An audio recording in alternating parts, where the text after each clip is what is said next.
New Moon in Aries and Taurus season energy reading.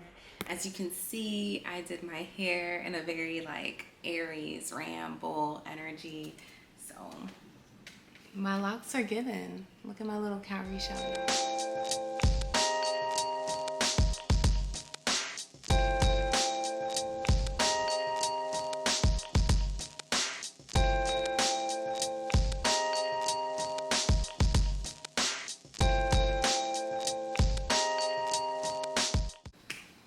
Hey loves, welcome back to my channel. Today I am going to cover the new moon in Aries and the solar eclipse for this season. One of many solar eclipses that we'll be seeing in the coming year. And this one is really catapulting major change and redirection in our life. And redirection in the sense of reassessing maybe a direction we were taking, and for doing so for the greater good of ourselves, but also to be more of service to the world. So first off, I want to just tell you guys a little bit about myself. My name is Nicole. I'm a wellness entrepreneur and a digital creator. I have my website withlovecole.com, and I also am on all social platforms at withlovecole. I also run an apothecary, so I do a lot of things all related to motherhood, mindfulness, wellness, and human design and esoterics. So if you want to stay connected, you can check me out there. Also check out my sea moss. I make sea moss gel. Sea moss is a sea algae that has 92 of 102 minerals the body needs. It's anti-mucus, antiviral, and antibacterial, so just really great for the body and keeping homeostasis. So anyway, to pair along with my new moon in Aries reading that I put on my Instagram page, I did want to do a video for you guys that gives you like a more in-depth reading. I cover Taurus season self-care. I give you guys some writing prompts as well. And I also cover the human design gates for this season. So it's tons of information. I give you guys a wealth of information because, to be honest, I feel like life is so chaotic and sometimes we genuinely just need guidance along the way.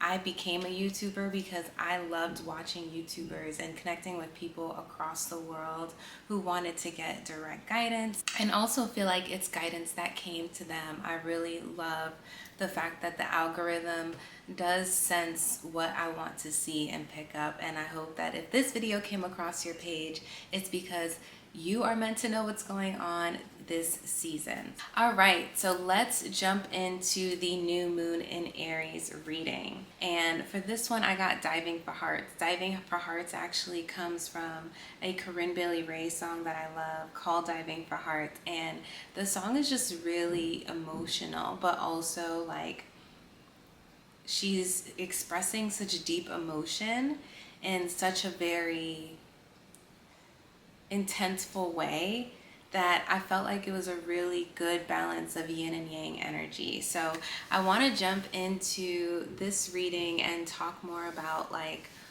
what does it mean to like go deep into your heart center and dive for your heart and move from a place from compassion, because I feel like as we are going from Aries season, which is a little more self-oriented and self-focused, to Taurus season, which is about being the empress and nurturing and giving and connecting to Mother Earth, I feel like we are understanding the importance of being intentional and being motivated, but also connecting that to discipline and creating a rootedness and groundedness in our life. A big theme for this season is safety and feeling safe within our bodies and our homes and our minds, and how we can create more safety within ourselves. Because my partner and I had a conversation and he was like, to be honest, like I can't make you feel safe. And that kind of struck a chord with me, because I was like, he's kind of right. Like now, especially as a parent, as a mom, no one can make me feel safe but myself. And I have to get grounded and do things that make me feel safe. And yes, people can love and care and protect us and offer that, and that's the beauty of life, the reciprocity. But the reality is it starts with us taking care of ourselves to even be givers, right? So the main overarching theme, another, I guess, mantra quote that I have for this season is be the channel. And ooh, that thing was like falling into my head.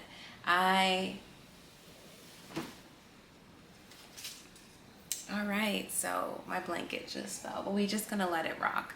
A huge reflection for this season I had was, am I speaking from my own voice or am I speaking from a voice of others? Like when you go on social media, it's natural to just pick up things online, like subconsciously, whether you see someone like a shoe and then all of a sudden you notice that or post their new shoes and all of a sudden you notice it becomes more apparent in your environment or your world.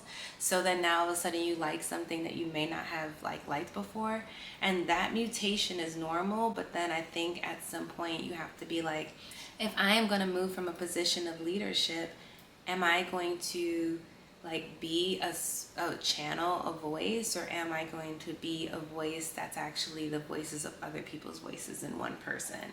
And we all are a bit of that, but at some point you do have to break away from what you're seeing and create something to really innovate it, right? And as you guys know, this video is being posted after the new moon in Aries, because life was telling me that yes, be disciplined, Nicole, still post the video, but also move at your own pace and be in tune with nature and see where life is making you flow to, what's priority right now. And then, if you focus on the priorities right now, you'll be more inclined to get other things done. Start this season, as I mentioned, with the energy of you're ending with Aries.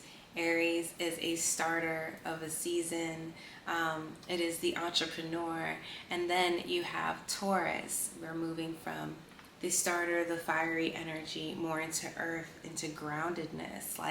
Think of a campfire, a sustained fire. And I feel like that's a perfect example of what this energy for this season is. That is very grounding, a campfire, because a campfire is a fire that you want to keep going for a while. It's going to nourish and feed you as much as you feed it. So it's like putting logs into a fire, and then you have to decide, how many logs do I want to put? I don't want to burn out fast. I don't want the fire to go out. Or am I going to take a moment and kind of step back and maybe only put one in as needed to keep the fire at optimal height and, I don't know, fieriness, right? And to do this, you need an end game, you need a direction, you need a focal point of where you want to go. You need to be able to envision and see that.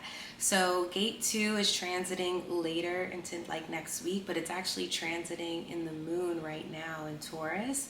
And we see that with gate 2 transiting Taurus, we are focusing on our emotional direction at this time of year. But again, next week, we'll be going into gate 2 for the Taurus sun, and that is my gate. So of course it's my birthday season, May 6th.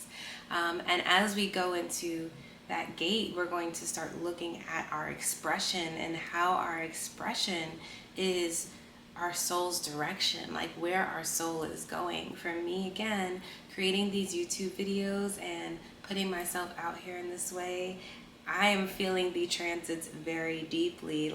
It is very much about taking a step back and focusing on my soul's direction of what I want to create and how intentional I want to be before doing so.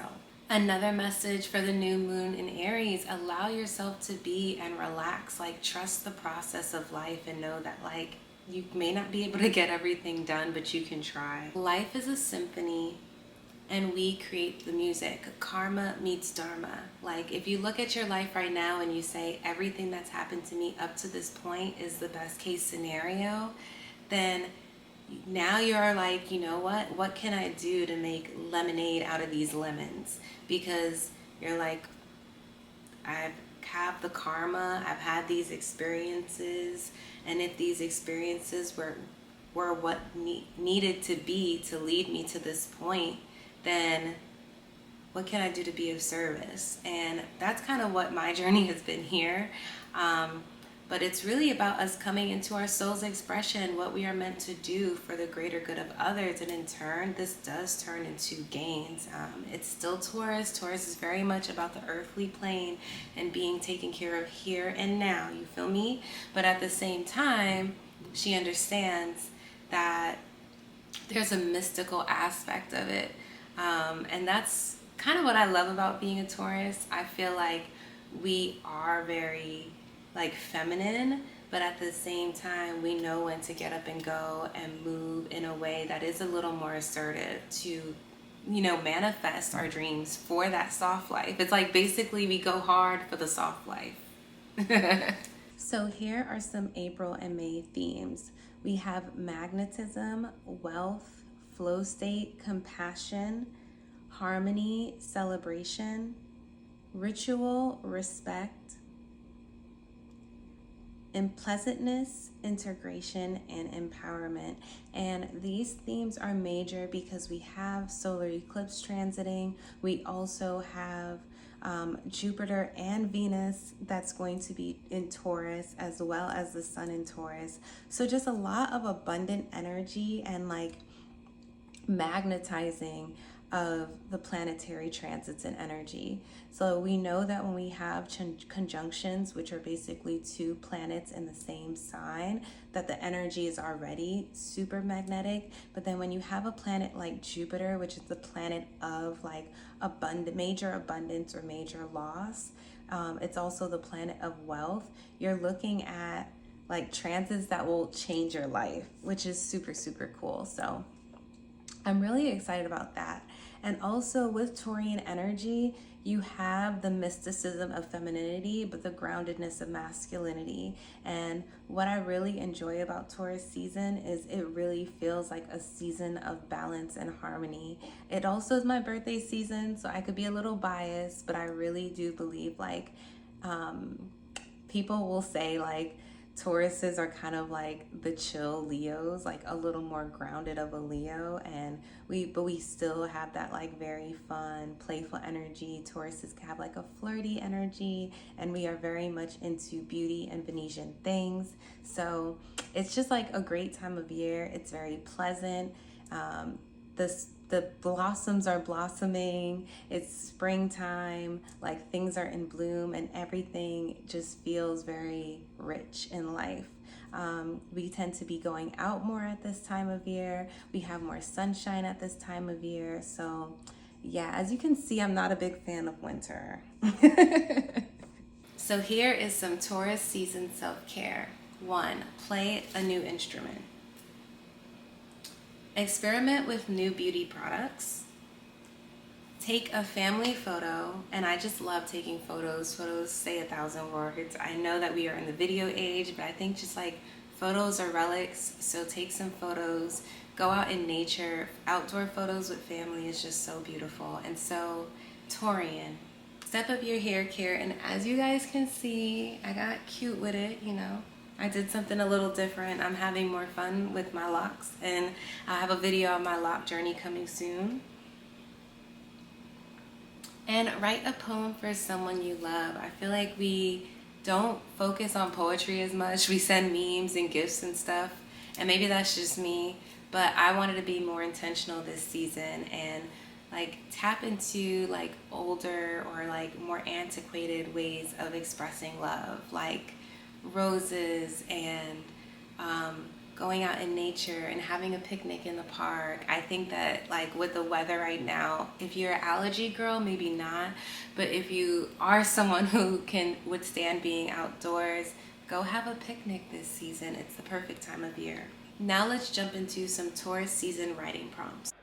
In what ways can I become more aligned with my inner voice? Who can I reach out to for assistance? What are some new experiences I envision for myself? Are there any mental blocks I can overcome? So now let's talk about human design gate 2.3, which is the gate of unity. It is the gate of the driver. It's all about your soul's direction or your direction in life. And this literally is the second gate. It's a pure yin gate. So although I talk about Taurus energy as masculine and feminine, the balance of this gate is gate 1, the creative, yes, the balance of this gate is gate 1, the creative, which is all yang energy. So April 21st, which was yesterday, I'll be posting this either on the 22nd or 23rd, the moon transited gate 2.3, which is about patience. It's about trial and error and being receptive to life. Are we allowing ourselves to be patient? Are we rushing things? Are we going with life's natural flow and cycles? That's what it's really questioning right now. Knowing we must hold to deep values, but also be open to truth that life must change. Like, that's the reality.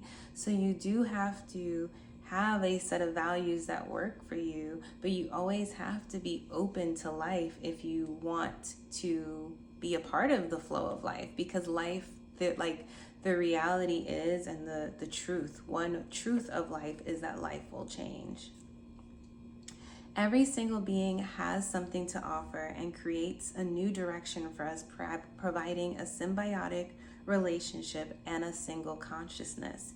Humanity carries beauty of polarity because without it there would be no sympathy, but rather a flat line. There would be no life if we didn't have like the highs and lows of life. Like similarly, if you were in a hospital, God forbid, and there was a decision to pull the plug, the line would go flat. That's what no life looks like. So the reality is life is full of these ups and downs, like the uncertainty with the assuredness, like one needed to bring on the other. And it's a reality of life. It's a harshness of life. It's also the truth that there will be good times and bad times, but how do we choose to move through them is really the receptivity aspect. At some point, you may have gone through many different understandings of like what life is or why are we here, but the reality is you're here. So then you have to decide, if I'm going to be here, what do I do to enjoy it, right? And you can decide to jump into a new creative passion. You can decide to just totally drop everything, let go of all attachments and desires, and choose to like become a monk. It's your choice, but I hope that you choose the thing. Me dropping my book. It's your choice, but I hope that you choose the thing that makes you happy. And that's what I feel like Taurus season is all about, the pleasantness of life, like doing what makes you happy and understanding life does have this other side of karma. So yes, doing what makes you happy, but also knowing that you do want to see the betterment of others, because it's all a reflection of you and your world, etc. Talk about gate 3, the gate of ordering. So this gate was transiting at the beginning in the sun, conscious sun, around April 17th through the 22nd so this gate was transiting this gate has been transiting our conscious sun the past week, and I did want to cover it because I noticed it come up so much in our world, especially last week, which I love when you see that the human design transit and the theme for the week kind of like relates to the gate in such a deep way that you get to like kind of see play out. I was telling someone that I feel like I don't even get to talk about all the discovery I've made since following my human design, because it's just happening so fast. Like, how do you keep up with life changing at such an amazingly fast rate? And the thing is, you just like go with the flow and adapt and document as much as you can. I highly recommend, this is my sidebar, but I highly recommend if you are a content creator or just someone who likes to use their phone, document your life. Like, we can literally leave our lives and all the information that we've learned here for other people to see. And it's not just people who have degrees or like really high accolades. According to society standards, that's opinions and thoughts matters, but like every single person on this earth can add their thoughts, and then we can truly like see. That's like the greatest judgment to me, when everyone can be upheld for all that they've done and haven't. And it's kind of a scary thought, because like, of course, like there's things that we would want to keep personal in our lives, but I do think that we are coming to a point in the world where a level of vulnerability and a level of openness is really going to help transmute the pain of shame. And I think shame actually causes way more violence and crime and trauma than vulnerability does. I think when we shame people, it almost kind of perpetuates a cycle that doesn't need to be perpetuated. And that also kind of goes along with gate 3, the gate of ordering. I'm looking at my notes because I do write these out ahead of time, just because I do want to come here with complete thoughts. You feel me? So chaos gets a bad rap. Chaos is the shadow of gate 3, and gate 3 is all about difficulty at the beginning. Anytime something is changing or mutating, gate 3's programming partner is gate 60, the gate of mutation. So with any type of chaos, it's because something is changing. And it does have to kind of cause something completely different to happen. But with that, it usually is some difficulty, because there is a newness, right? So as the sun moves into gate 3, we can focus in on our potential and innovate to maximize our potential. That could be automating systems. That's a form of ordering. That could be scheduling a bedtime. This week, my partner and I put in a bedtime, like a true bedtime, in place for Indy, because like we as a family needed to get on one bedtime. And that was a huge thing and a huge reflection of gate 3, because if we're talking about ordering and we're talking about difficulty at the beginning, when you start a new family, you're creating a new organism. Like, you're going from a single-celled organism to a multi-celled organism, right? And that's like if we're viewing ourselves as cells. So scientists originally thought that cells had a nucleus in the middle, but they've come to realize that the nucleus is actually throughout the membrane. And that's what I realized a bedtime was for Indy. It was creating a form to our new multi-celled organism, a membrane of understanding like how we can work together as this new unit. And it's really a beautiful thing, because birth is ruled by gate 3. Gate 3 is actually, the physiology of gate 3 is in the navel, and birth is a form of chaos that creates order in your life. I know people who become parents, and when they birth a new creative project or birth a child, which is a creative project, right? We are now put into a position of how do we give this new thing that we've never dealt with before some order and structure. And to know that this is a part of life, it kind of helped me and also helped my partner go through the work to get to a place of like peace when it comes to what it's going to look like for structure and order in the household. And knowing that in quantum physics, chaos is literally what happens at the beginning. Like, difficulty is at the beginning of a relationship. It really helps you move through it with a sense of, how do I find the solution now? Or how do we create the form?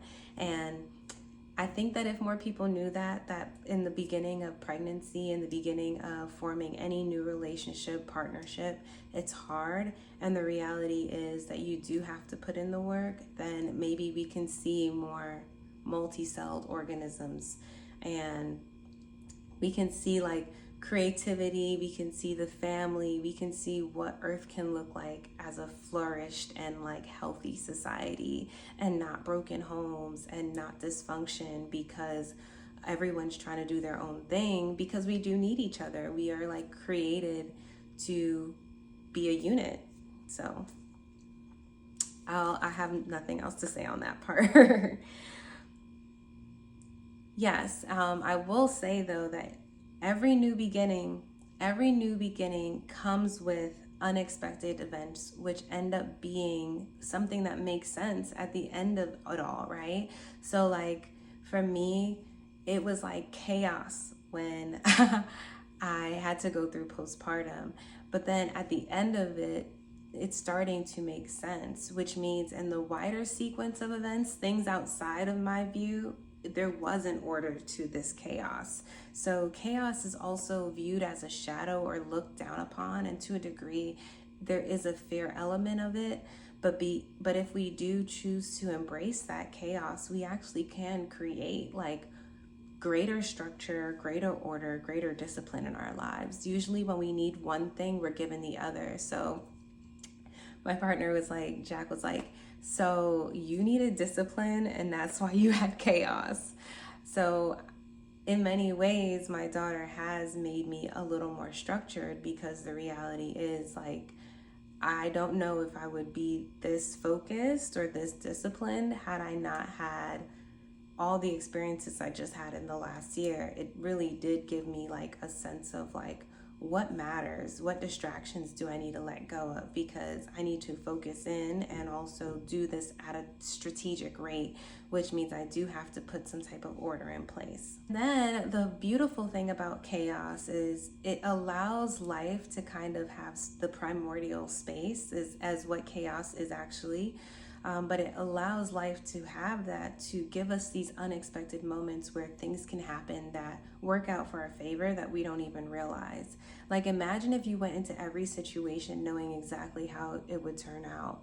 Would you be as open as you should or as receptive as you could to it? Or would you already have like, oh, well, I'm going to act like this or be like this because I know it's going to turn out this way?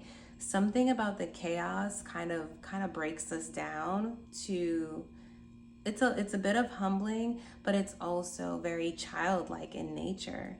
And again, gate 3 rules birth. It rules like the creation of children. So chaos makes us childlike. It brings the city of innocence into our world, and it makes us see with like childlike eyes, to a point where like I know from Indy, she comes into the room and she can hyper focus on something for a little bit, put all her energy into it, and she'll do things I've never seen her do because she's never done it before, right? So in that way, she's being innovative. She's like picking things up, seeing where they can go. Oh, I can try to throw the toilet paper into the whole toilet paper roll into the toilet, just because she's like, I want to see what happens when I do that. And for me, it's a form of chaos, right? Seeing her do these things, but then it's kind of also making me surrender to the moment and see how in other ways I could relax and like bring more form so that I can be more intentional with my time. Like I know I have this much time with her and this much time somewhere else, and maximize my potential. And it's crazy because it's like I'm sharing these things, but as I'm sharing it, I'm seeing it happen in real time in my life. And that's kind of the beauty of learning about human design. So I've talked a lot. This video is probably going to be about 30 minutes long once I edit this video, but I want you guys to just have all this information for the coming 2 weeks. When I do these videos, I'm talking for the new moon and the 2 weeks after the new moon until the full moon, and then I do my full moon video for the full moon and those 2 weeks. Again, with a solar eclipse and with some beautiful gates transiting, we have very transformative energy. People are saying timelines are disintegrating, and it really does feel like that. I see my life completely transforming this year, and not because I expected to or needed to, but truly because I know I'm doing all the things to make it happen, and success is just in my signature. So the reality is like I'm just gonna be in flow. So know that there is a great ordering to the universe, and at some point we do have to find a system, an understanding of something to help us stay in flow. And for me, that has been human design, and then balancing that with just nutrition and well-being and a holistic lifestyle. I hope that this message resonates, and if you learned something or got inspired by something, you comment below. You also can comment a little spiral. I would love to see you guys show up and just like recognize life cycles, life changes, and that life is worth living as hard as it is. Like, I went through a tough year. I know that I wasn't the only one though, and that is the beauty of life. We aren't going through this alone, so we have each other. And if you really love this video and want to see other videos like this, I highly recommend checking out my other videos on YouTube, but also following me on all social platforms, and also checking out my Patreon. I have exclusive content on Patreon. I do a lot of introspective writing and creative writing on Patreon that is also intuitive message based. So if you really like things like that, recipes for motherhood, mindfulness, and human design, because I have different tiers on Patreon for the different topics I talk about, then I highly recommend you check out my Patreon and become a patron. So I love you guys. I'll see you in the next one. And if you made it to the end of this video, you're a real one, so let's stay in touch.